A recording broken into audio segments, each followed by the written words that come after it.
So where are we in our story? It's the point at which we have to find a replacement for averages. Because, I mean, face it, you're in school. Grades are coming up, a 12-week report, and you know how much I hate grades because I don't think they define you. So here, these three companies, big firms, you probably never heard of this one, but if you look it up, they're a global auditing company. They discovered the idea that talent can't be boiled down to a number, a neat average. It simply doesn't work.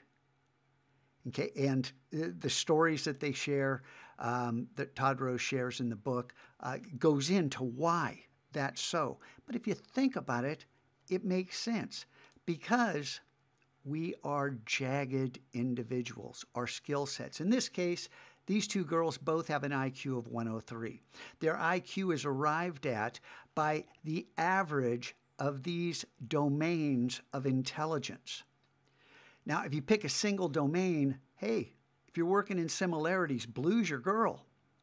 If you're working in symbol searching, orange is your girl. They couldn't be more different in those cases.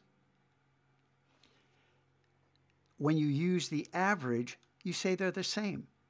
Do they look the same? And even more pronounced, and you've seen these pictures before, I showed these to you.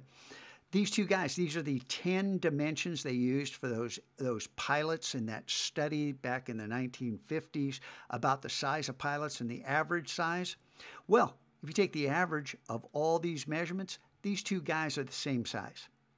Now you see how absurd that is, because looking at those two girls, you can't really tell their IQs, but looking at these two guys, how could they be more different? And yet, when you boil it down to a number, they're the same. We're jaggedness. We have different strengths and qualities to us, but it gets even more interesting than that because our strengths depend on context, and we'll get to that tomorrow.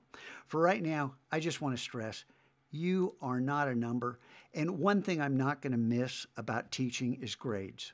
I don't like grades. I've tried to make my rubric as simple as possible to try to get you engaged in the class, to try to teach you how to be self-reliant, so you could discover what it's like to create without the fear of being wrong, of making mistakes. The only mistake you can make is sit there wasting your time, not following instructions, not giving it your all, giving up, not playing by the rules. You know, you get it, right? You're not a number, but I will assign you a number because I can't keep my job without doing it. I hate that. We have to do things in life that we don't particularly like, but we can always work to try to change the world, little by little. Don't ever give up.